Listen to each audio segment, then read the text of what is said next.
পাতাগুলি কচি আছে, বেশি বড় পাতা না, সুন্দর আছে পাতাগুলি।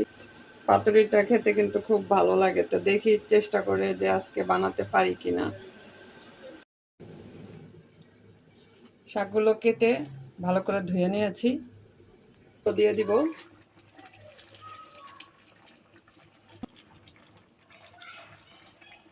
শাকগুলো দিয়ে দিচ্ছি। আজকে আলু দিয়ে লাউ শাকের ঝোল করব। আর ডাটার পরিমাণটা একেবারে কম নিয়েছি, শাকগুলি বেশি আর কি। এই ডাটাগুলি কম নিয়েছি, কারণ ডাটা তেমন একটা খাওয়ার পছন্দ করি না আর কি। কিছুক্ষণের জন্য ঢেকে দিচ্ছি।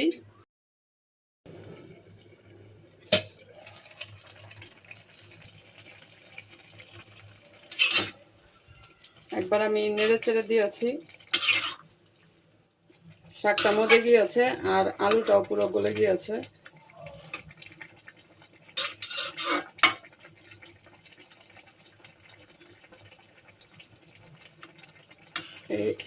এই ডাটাটা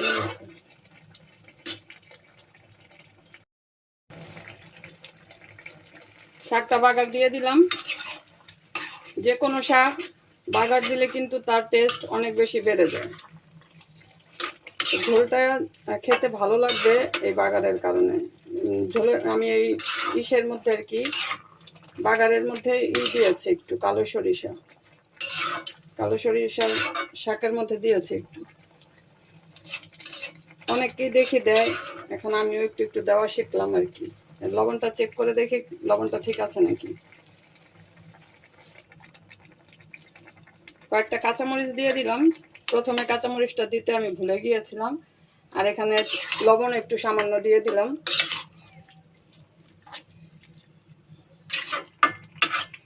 আজকের এই ছোট্ট ভিডিওটা আপনাদের কাছে কেমন লেগেছে অবশ্যই জানাবেন। ভালো লাগলে লাইক করবেন, আমার পেজটা ফলো করে রাখবেন। আর লাউ শাক এরকম ঝোল করে খেতে আপনাদের ভালো লাগে নাকি সেটা কিন্তু কমেন্টে জানাতে ভুলবেন না। আজকে এই পর্যন্তই, সবাই ভালো থাকবেন। আমি রান্না শেষ করে দিলাম। আল্লাহ হাফেজ।